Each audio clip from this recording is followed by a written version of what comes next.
안녕하세요. 이 강의는 고등학교 졸업자격 검정고시 영어의 가장 기초가 되는 기초편이라고 되어 있습니다. 사람들이 영어 실력이 너무나 다양하기 때문에 그 다양한 실력들을 일일이 다 맞춰주는 강의가 되겠죠. 아주 쉬운 것부터 좀 난이도 있는 것까지, 그리고 여기서 배우는 이런 강의들은 여러분들이 시험 문제를 직접적으로 접할 수 있는 부분도 있지만 수학 과정으로 따진다면 수학에서 구구단이 검정고시 시험에 나오진 않겠죠. 그러나 구구단을 알지 못하면 수학을 할 수 없는 것처럼 이번 이 기초편 1강, 2강, 3강으로 구성되어 있는데 이 3강까지 해서 배우는 내용들이 여러분들이 앞으로 영어 공부를 할 가장 바탕이 됩니다. 그래서 확실히 잘 익혀두시면 앞으로 여러분들이 영어 공부를 하는 데 있어서 굉장한 도움이 될 것입니다. 자, 오늘 강의의 학습 목표를 살펴봅니다. 구와 절의 의미라고 되어 있습니다. 공부를 하다 보면 선생님들이 명사군이 무슨 명사절이니 이런 말들을 많이 하는데 구와 절이란 과연 무엇인가를 알게 될 것이고, 문장을 구성하는 4가지 뼈대가 있습니다. 그 뼈대를 문장의 요소라고 그러는데 그 문장의 요소를 이번 강의에 배워보도록 하겠습니다. 자, 맨 먼저 구라는 겁니다. 구라는 것은, 자, 잘 읽어보세요. 구하고 절하고 혼동하시는 분들이 많은데 2개 이상의 단어가 모여서 하나의 품사 역할을 한다. 이 품사라는 것은 딱 3가지가 기본적으로 있습니다. 명사 역할을 하면 명사구, 형용사 노릇을 하면 형용사구, 그 다음에 부사 노릇을 하면 부사구. 이 딱 3가지가 있어요. 다시 한번, 2개 이상의 단어가 모여서 하나의 품사 역할을 한다 그랬는데 그 품사라는 것은 명사, 형용사, 부사 3가지가 주가 됩니다. 그리고 명사가 될지 형용사가 될지 부사가 될지는 이 단어가 모여있는 것들이 문장 속에서 어떤 역할을 하느냐에 결정이 되겠죠. 자, 그런데 중요한 것은 2개 이상의 단어가 모여있는데 주어 동사의 관계가 없다라고 되어 있습니다. 요 점에 주목하셔야 돼요. 주어 동사의 관계가 없으면 구라 그러고요. 주어 동사의 관계가 있으면 절이라고 얘기합니다. 저는 이따 다음 파트에서 배우게 될 거니까 일단 구를 정리해 볼게요. 자, 제일 처음 명사구입니다. 즉 2개 이상의 단어가 모여서 명사 역할을 하고요. 명사 역할을 하다 보니까 일반적인 명사처럼 무슨 역할을 한다? 주어나 목적어나 보어 역할을 하더라. 거꾸로 2개 이상의 단어가 모여 있는데 얘들이 주어나 목적어나 보어 역할을 하면 우리는 걔네들을 뭐라고 얘기한다고요? 명사구라고 얘기를 합니다. 그 다음에 이 명사구는요, 우리말로 옮길 때 항상 이와 같이 해석을 하시면 편하게 될 거예요. 뭐뭐 하는 것 아니면 뭐뭐 하기라고 해석을 하시면 여러분들이 우리말로 이해할 때 굉장히 도움이 됩니다. 자, 그럼 여기에 있는 예문들을 하나씩 살펴보도록 해볼게요. 자, to tell a lie is wrong. 어떤 문장이 항상 주어 동사로 구성되는 건 아시겠죠? 그런데 주어를 먼저 찾는 것이 아니라 항상 동사를 기준으로 생각을 하십시오. 왜? 동사를 기준으로 생각하면 그 앞에 있는 다 뭐가 되니까? 주어가 되니까. 주어가 한 단어라면 눈에 쉽게 들어오지만 주어가 2, 3개 이상의 단어로 구성이 될 때는 눈에 잘 들어오질 않습니다. 그런 경우는 뭘 찾아라? 동사를 찾아라. 그럼 앞에 있는 애는 당연히 주어고 주어 노릇을 했으니 명사구라고 얘기를 하겠죠. 그럼 해석을 해봅시다. tell은 말하다, lie는 거짓말이죠. 그럼 거짓말을 말하다인데 아까 명사구는 어떻게 해석한다고요? 뭐뭐 하는 것. 즉 거짓을 말하는 것은 어떻다? wrong, 잘못되었다, 틀렸다라고 해석을 하는 거죠. 다시 한번, 거짓말을 말하는 것은 어떻다? 틀렸다, 잘못되었다라고 얘기를 했습니다. 자, 그런데 이 문장에는 문제가 있습니다.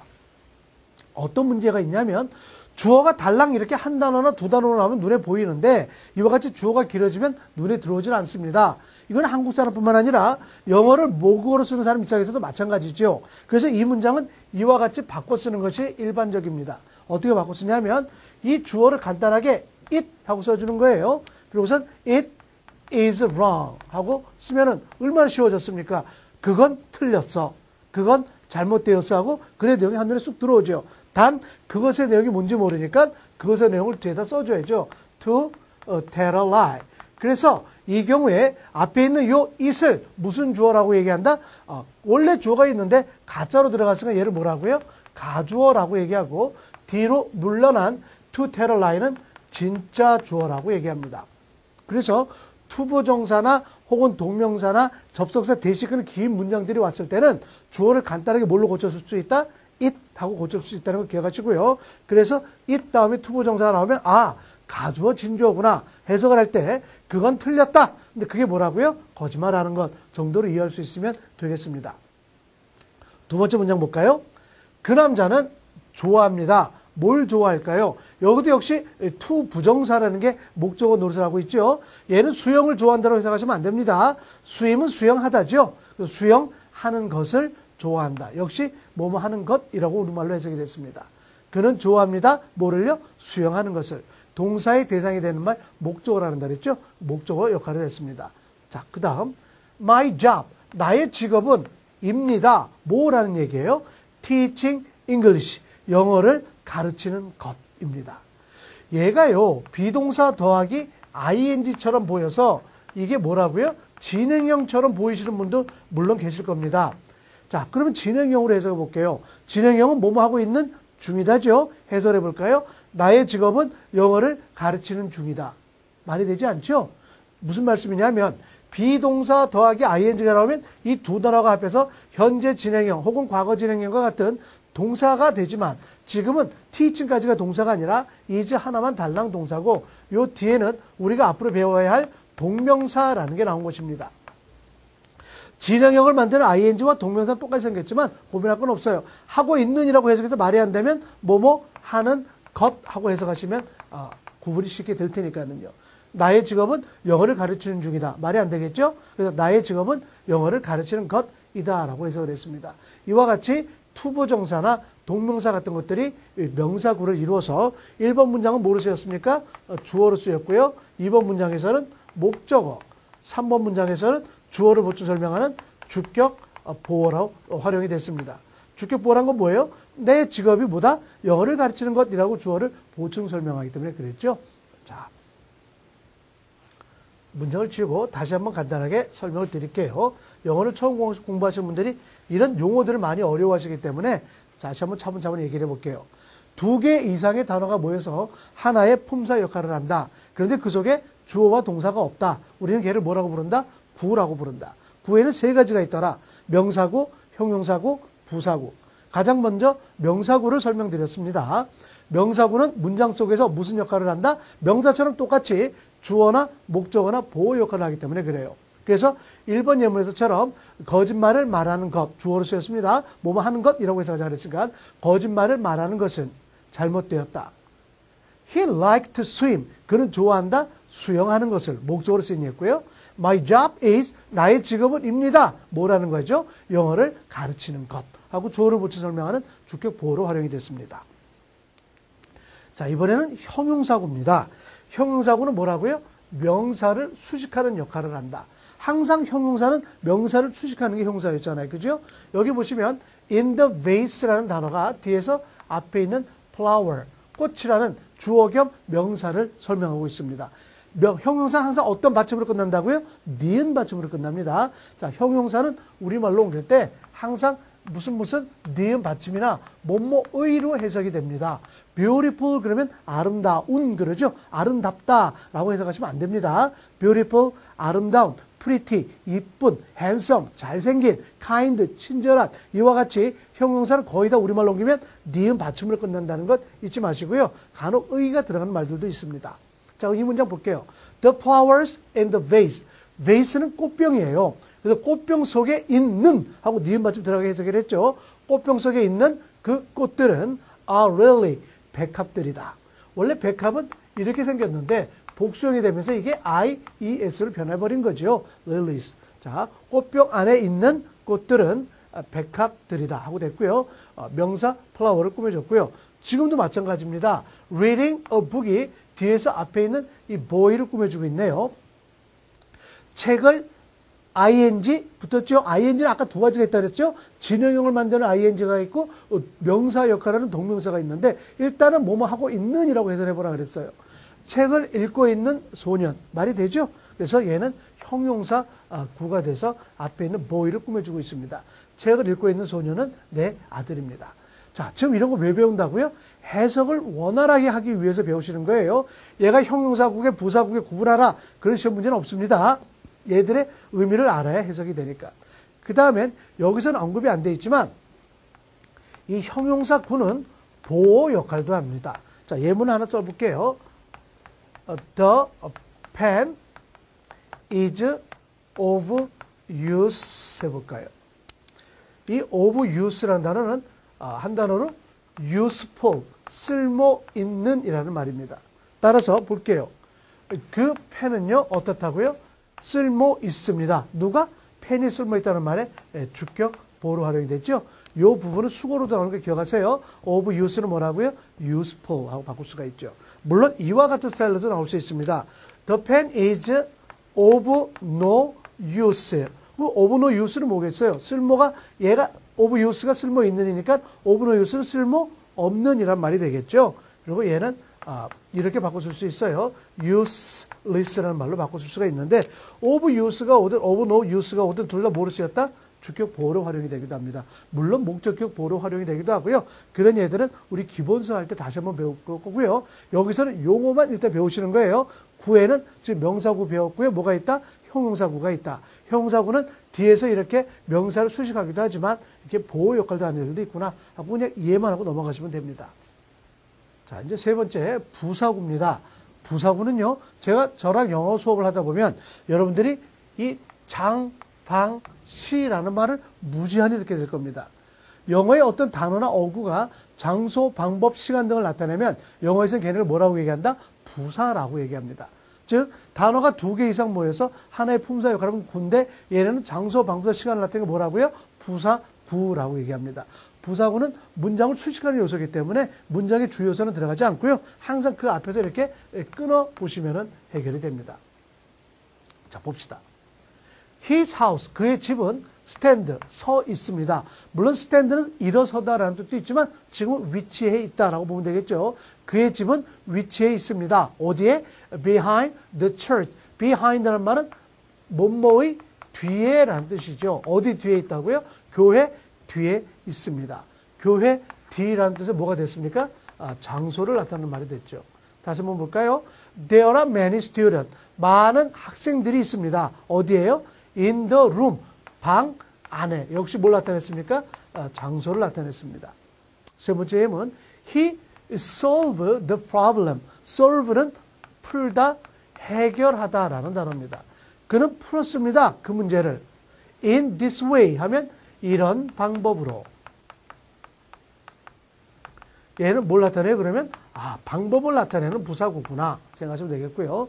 네 번째, she always get up. 그 여자는 항상 일어납니다.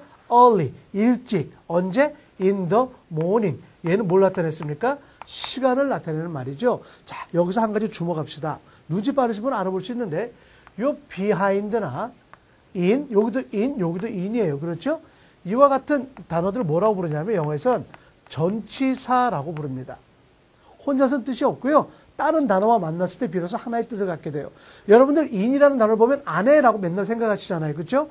장소를 나타낼 때만 아내지 지금 이 방법으로라는 뜻이지 이 방법 아내라는 말은 아니잖아요. 그렇죠? 마찬가지로 이게 아침 아내가 아니라 그냥 아침 애라는 말이 됐잖아요.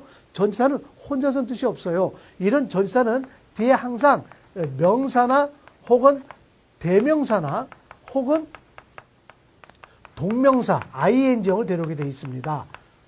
그래서 이게 한 덩어리를 쓰이는 거죠. 얘를 줄여서 설명을 할게요. 우리가 전치사라고 부르는 것 때에는 반드시 명사는 뭐가 나온다?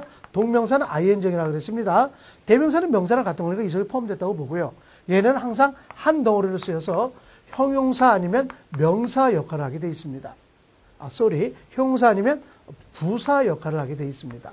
형용사라는 건 설명드렸듯이 뭘 수식한다고요? 명사를 수식하고요. 부사일 때는 여기 설명드린 것처럼 무슨 역할을 한다? 장, 방, 시. 즉 장소, 방법, 시간의 의미 등을 나타내면 우리는 걔네를 부사라고 얘기합니다. 아시겠죠? 다시 한번 설명할게요. 영어에서 전치사라고 부르는 것 때는 반드시 명사나 대명사나 동명사가 오게 돼 있어요. 합해서 그냥 명사라고 얘기하기도 하지만 동명사는 항상 ing가 붙으니까. 그래서 전치사 뒤에 이런 애들이 오면 하나로 묶여서 형용사 노릇을 하던가 부사 노릇을 합니다. 형용사일 때는 명사를 꾸며주고요. 부사일 때는 장소, 방법, 시간 등을 나타내기도 하죠. 자, 그래서 구에 대한 설명을 일단락 지었습니다. 두 번째는 절입니다. 아까 구와 절을 구분할 때 조심하자는 말을 했습니다. 왜 그랬냐면 두 개 이상의 단어가 모여서 하나의 품사 역할을 한다. 이건 구와 절이 공통적이에요. 단 구는 주어 동사의 관계가 없었고 얘는 주어 동사의 관계가 있다라는 얘기입니다. 즉 단어가 이와 같이 모여 있는데 이 속에 보시면 또 다른 주어와 동사가 모여 있다는 얘기죠. 얘네도 여기 보시면 접속사 that 뒤에 주어와 동사가 있고요. 얘도 that 뒤에 또 다른 주어와 동사가 숨어 있더라는 얘기입니다. 즉 두 개 이상의 단어가 모여 있을 때 그 속에 주어 동사가 모이면 절, 안 보이면 구라고 얘기합니다. 그 다음에요. 여기도 똑같이 세 가지 품사 역할을 해요. 명사절, 형용사절, 부사절. 아까 명사구, 형용사구, 부사구와 똑같습니다. 생긴 것만 다를 뿐이지. 즉 명사절은 무슨 역할을 해요? 명사구와 마찬가지로 주어, 목적어, 보호 역할을 하더라. 자, 예문을 봅시다. That he is very impolite. impolite는 예의가 없는, 무례한이라는 단어입니다. 무례한. 그래서 해설해 볼게요. 그리고 명사절이나 구는 어쨌든 어떻게 해서 한다고요? 뭐뭐 하는 것 아니면 뭐뭐라는 것 이렇게 해석하시면 돼요. 그 사람이 매우 무례하다는 것. 됐죠? 그가 매우 무례하다라는 것은 true, 사실입니다. 얘가 주어고 동사고 주격 보호인데 주어가 너무 길죠? 아까 명사 구할 때도 그런 얘기했지만 주어가 몹시 길면 못 쓰자고요? 네, 맞습니다. 가주어 it을 쓰는 거죠. 이것도 가능합니다. 그래서 it is true. 얼마나 간단합니까? 그건 사실입니다. 그건 진실합니다. 라고 얘기했죠. 근데 그것의 정체가 뭐다? 이제 뒤에다가 진짜 주어를 써주는 거죠. That he is very impolite 하고 써주는 거죠. 그래서 어떤 문장이 it 하고 시작했는데 아까 투부정사가 와도 그렇고 지금처럼 대시 끄는 문장이 와도 얘네는 무슨 주어? 가주어, 진주어 노릇을 하더라. 왜 그렇다고요? 주어가 길어서 알아보기 쉽지 않을 때 주어 자리에 가짜 주어 it을 써주는 거고 진짜 주어는 문장 뒤로 돌려버리는 겁니다. 그러면 문장을 이해하기 쉬워지죠. 그래서 이렇게 구성이 됐습니다. 그것은 사실입니다. 그게 뭔데? 그가 무례하다는 것이요. 이렇게 해석을 할 수가 있겠죠. 자, 주어로 쓰인 예였고요. 두 번째 문장 볼까요? 그 여자는 believe, 믿습니다. 무엇을 믿을까요? 우리말로 옮길 때 이렇게 을이나 르이 붙으면 우리는 걔를 목적어라고 얘기를 하지요. 목적어로 쓰인 예입니다. 자, 무엇을 믿는다? The boy is honest.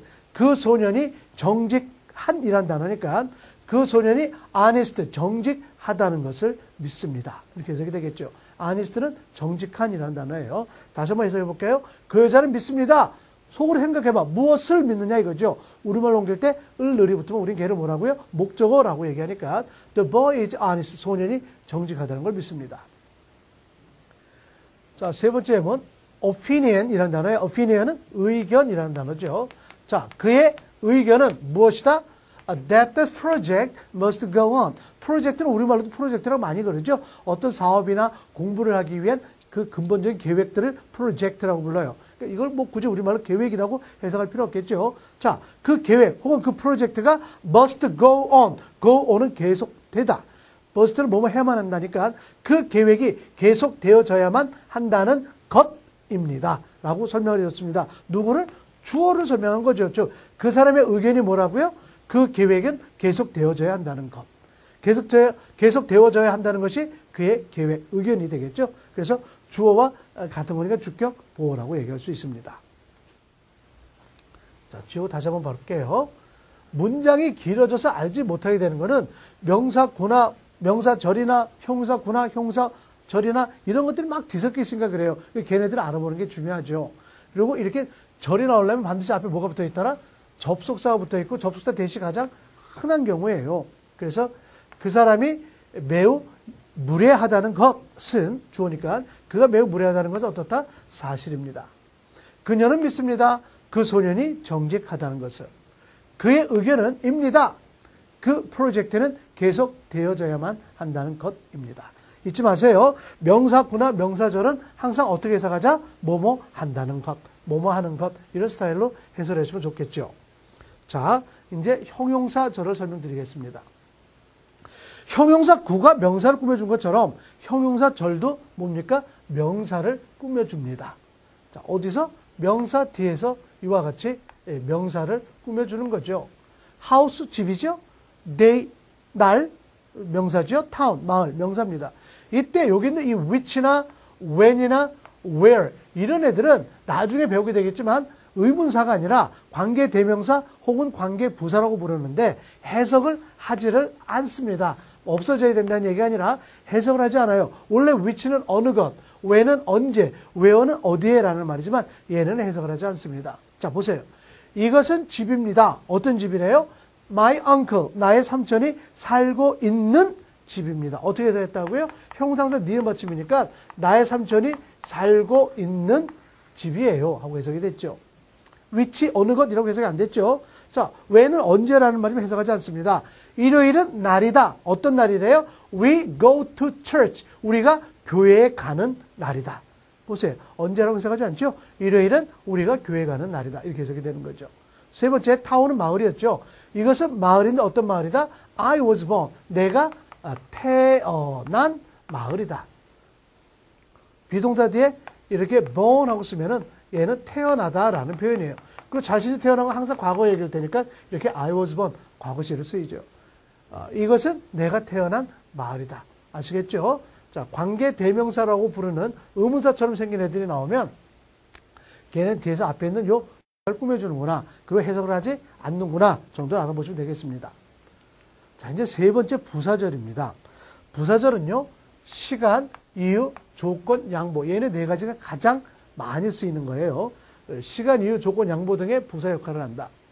시간이야 글에 따라서 뭐뭐 할 때도 되고 뭐뭐 한 후에도 되고 그러겠죠. 이유는 뭐뭐이기 때문에.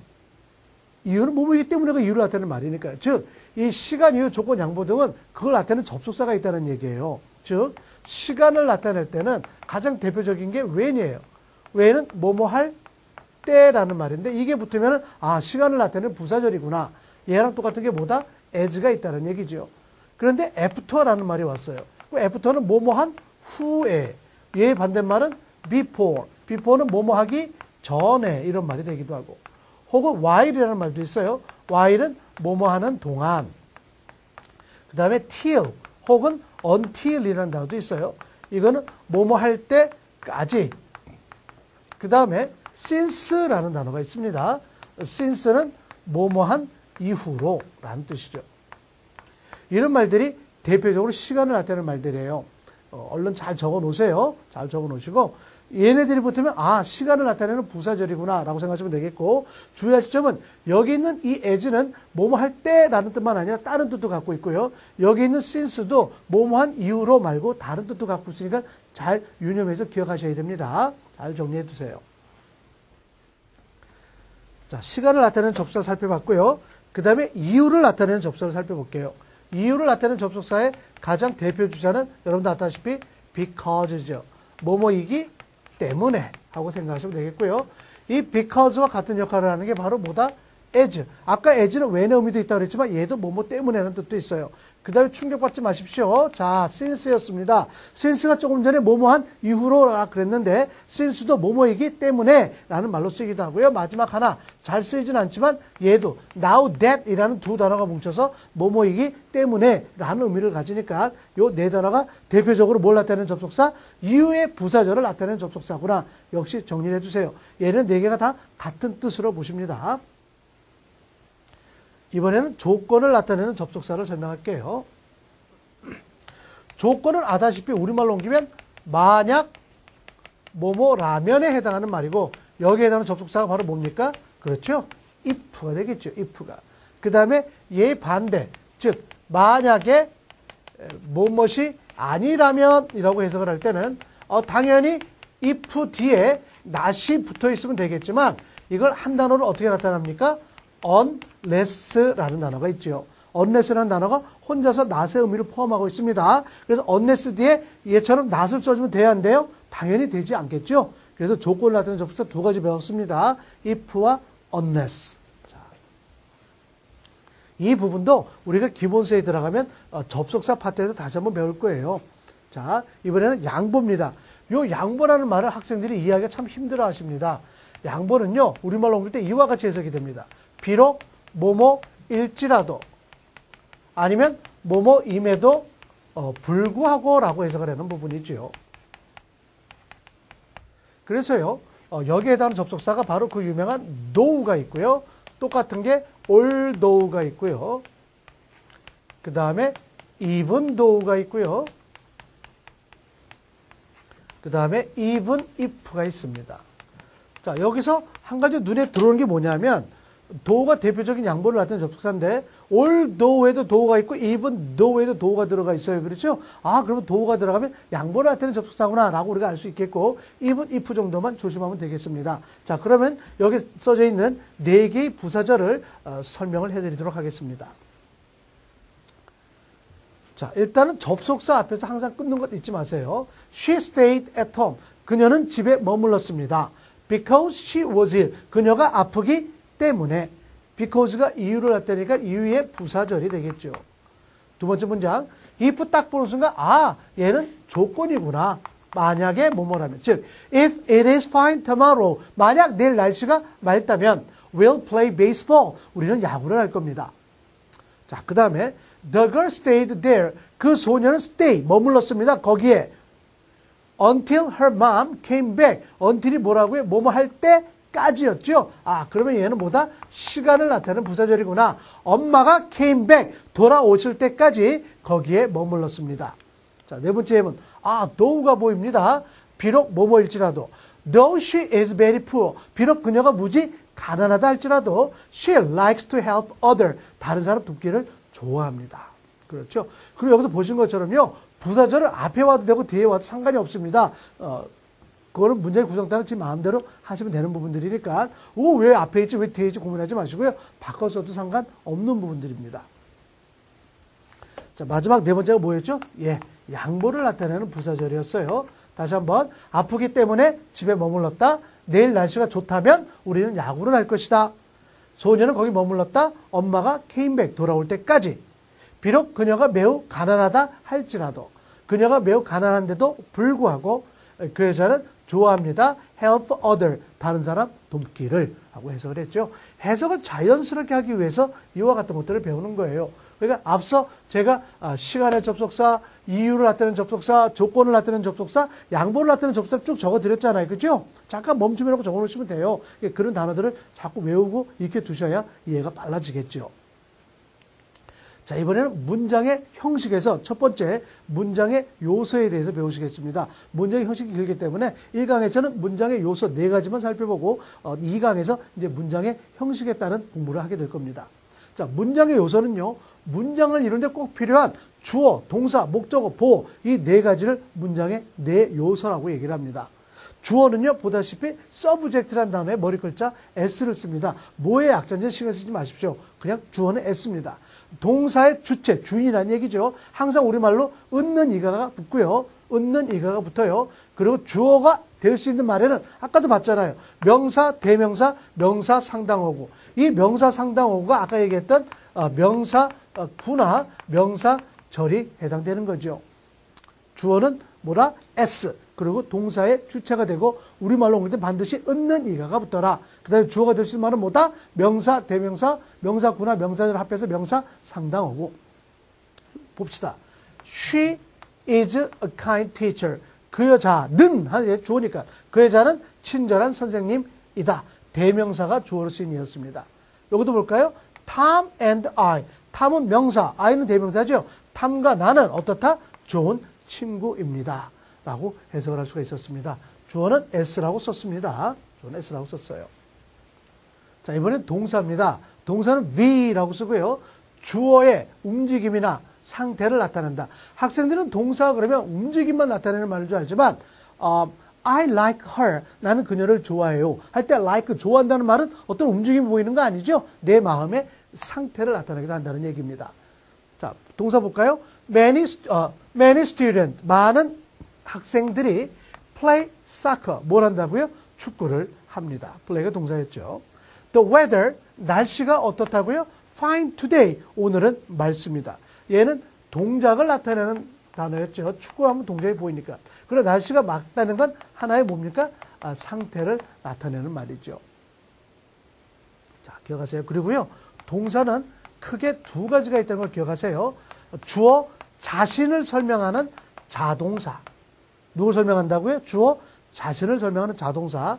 주어가 아닌 다른 애를 설명하는 타동사가 있습니다. 이 타동사의 타자가 누굴 설명한다고요? 목적어를 설명하는 단어예요. 그래서 책에 보면 다 이렇게 되어 있어요. 자동사는 목적어가 필요 없는 동사, 타동사는 목적어가 꼭 있어야 되는 동사. 이렇게 생각하시면 돼요. 여기도 보시면 나의 학생들은 플레이합니다. 뭐를 플레이해요? 축구를 하는 거죠. 얘는 그래서 목적어를 데려왔으니까 타동사가 되는 거죠. 반면에 날씨가 맑다죠. 주어 자신이 맑다는 게 주어를 설명하니까 얘는 자동사가 된답니다. 자동사와 타동사 말을 잘 익혀두세요. 자, 이제 목적어를 공부하시겠습니다. 목적어는 오라고 나타내고요. 동사의 대상이 되는 말이다. 이걸 잘 아셔야 돼요. 목적어는 뭐다? 동사의 대상이 되는 말이고 우리말로 옮기면 대개가 을이 붙습니다. 을이 붙어요. 자, 볼까요? Everyone like. 모든 이들은 좋아합니다. 누구를? 그녀를. 그렇죠? 을이 붙어요. 자, 그런데 분명히 she는 뭐라고 기록됐어요? 그녀를 이라고 불렀어요. 그런데 나는 물어보았습니다. 그녀를. 말이 안 되죠? 뭘 물어보았을까요? 질문을 물었겠죠. 이와 같이 목적어가 두 개가 나올 때는요. 앞에 있는 애는 간접 목적어. 그래서 IO라고 쓰고요. 뒤에 있는 애는 직접 목적어. DO라고 씁니다. 저 목적어가 하나만 있을 때는 O라고 쓰지만 목적어가 두 개 있을 때 뭐라고요? 간접 목적어, 직접 목적어라고 쓰고 앞에 있는 애는 항상 누구누구에게 뒤에 있는 애를 을로 해석합니다. 그럼 이제 정확해졌죠? 나는 물어보았습니다. 그녀를이 아니라 그녀에게 질문을 하나 물었습니다. 똑같은 허지만 문장 구성에 따라서 그녀를도 되고 그녀에게도 된다는 사실 기억하시기 바랍니다. 자, 목적어는 그냥 목적어도 있고 간접 목적어, 직접 목적어도 있더라. 자, 네 번째 보어를 설명드리겠습니다. 보어는 C라고 나타나고요. 주어나 목적어를 설명하는데 동사만으로 부족하더라. 그래서 그때 보충해주는 말이 보어가 되는 거죠. 주격 보어는 주어를 보충 설명하는 말. 그 다음에 목적격 보어는 목적어를 보충 설명하는 말. 두 가지가 있더라. 그리고 이 보어는요. 명사와 형용사가 보어가 될 수가 있습니다. 어떤 차이가 있는가는 문장을 보면서 설명을 드릴게요. 그녀의 아들은 become a lawyer. lawyer는 변호사라는 명사죠. 자, 명사 주격 보어가 오면요. 이 주어와 동격이 됩니다. 왜 그러냐면 얘도 사람이죠. 동격이에요. 그녀의 아들이 변호사고 변호사가 바로 그녀의 아들이 되는 거니까. 그런데 그 남자는 보입니다. happy. 행복한 보여요. 행복하게 보여요. 행복한이랑 형용사가 왔을 때는요. 단지 주어에 뭘 설명해 줘요? 상태를 설명해 주는 겁니다. 명사가 와야 동격이 되는 거고 형용사가 오면 주어의 상태를 설명하죠. 세 번째 뭘까요? 우리는 elect, 선출했습니다. 그 남자를 뭐로? chairman. chairman은 역시 명사로 의장입니다. 누가 의장이에요? 이 남자가 의장이니까 얘가 목적격 보어로 쓰였죠. 아까도 말씀드렸지만 보어가 명사일 때는 꾸며주는 말과 뭐가 된다고요? 동격이 됩니다. 즉 얘랑은 같은 사람이에요. 그 사람이 chairman, 의장이고 의장이 바로 그 남자니까. 그런데 이렇게 형용사 보어가 오면 어떨까요? 눈치 빠른 사람 알 거예요. 그렇죠. 목적어의 또 상태를 설명해 주더라. 나는 생각했습니다. 그 남자를 어떻다고요? 행복하다고. 이 남자 항상 행복한 건 아니겠죠? 그 당시의 상태가 행복하다는 설명을 해줍니다. 즉 형용사 보어가 되는 경우와 명사 보어가 되는 게 두 가지가 있는데 명사 보어가 될 때는 항상 뭐라고요? 주어나 목적어와 동격이 되는 거고요. 형용사가 보일 때는 주어나 목적어의 상태를 설명해 준다는 것 꼭 기억하시기 바랍니다.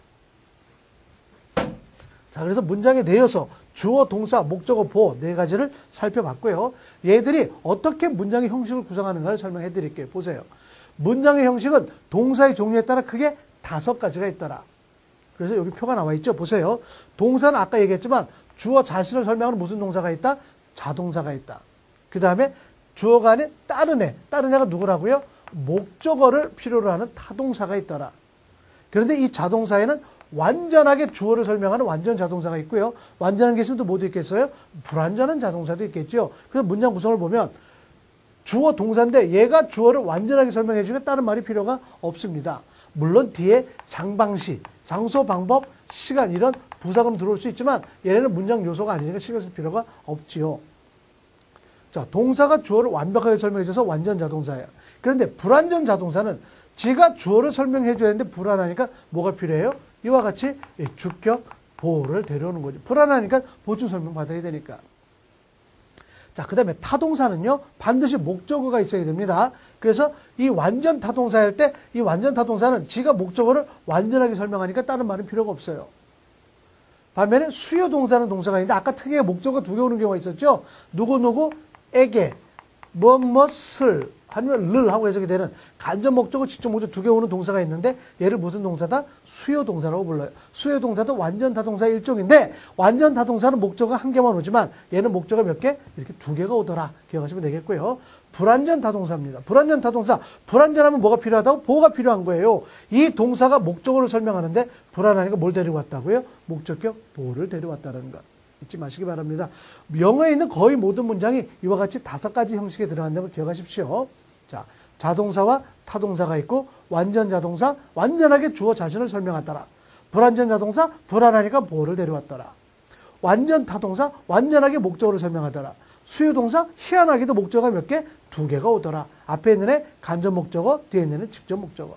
불완전 타동사, 목적어를 설명하는데 불완전하니까 뭘 데려오더라? 목적격 보호를 데려오더라. 이렇게 이해하시면 쉽게 이해가 됐을 것입니다. 자, 이로써 기본적으로 1강의 내용을 마쳤습니다. 기초편 1강 마쳤고요. 다음에 이어질 2강에서는요. 저 문형을 이용한 각종 예문들을 살펴보고 공부하는 시간이 되도록 할 것입니다. 수고하셨습니다.